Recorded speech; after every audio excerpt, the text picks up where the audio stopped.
浪半年，即马咱国内阁出现大病入境出麻出票个案，这是北部一个30多岁查甫人，伊9月中去越南的富国岛旅游，回来5天了后发病，目前有可能接触者154个人。疾管署是表示，因为麻正到位，潜伏期有3礼拜，总共有出现症头，一定爱甲医生讲旅游史甲接触史。另外，伫新北天9日的群聚感染。顶礼拜是个成增加10例，嘛因为这礼拜东北季风到位，北部搁咧落雨，疾管署就提醒乡亲，若是有积水的裤架、桶啊，一定要摒互清气，避免生炭白网。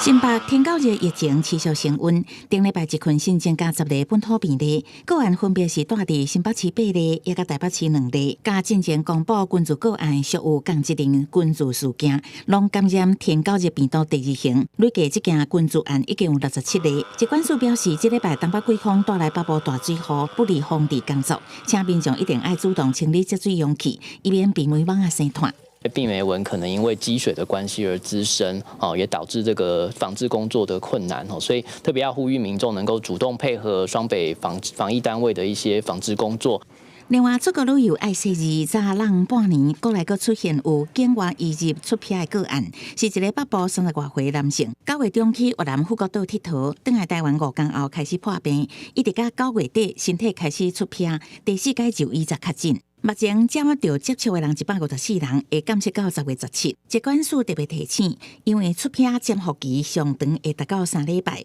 而且佫真够为人，若做无即时治疗，致死率会达到1成。一个这个麻疹的个案最多可以传染给18个个案。感染麻疹之后，大概有5%到10%，那可能会有出现一些像中耳炎、肺炎或脑炎的并发症。那致死率多还是有这个5%到10%。疾管署监测发现，最近东南亚国家出票疫情升悬，每个月有几落百例。越南乌志明市今年阁累积达到600多例，至少造成3个儿童死亡。所以即马开始，甲越南国际旅游疫情建议等级提升到第1级的注意，嘛提醒民众，若是出现疑似镜头，爱挂喙暗赶紧就医，并主动通知医师旅游地也甲接触的人。记者综合报道。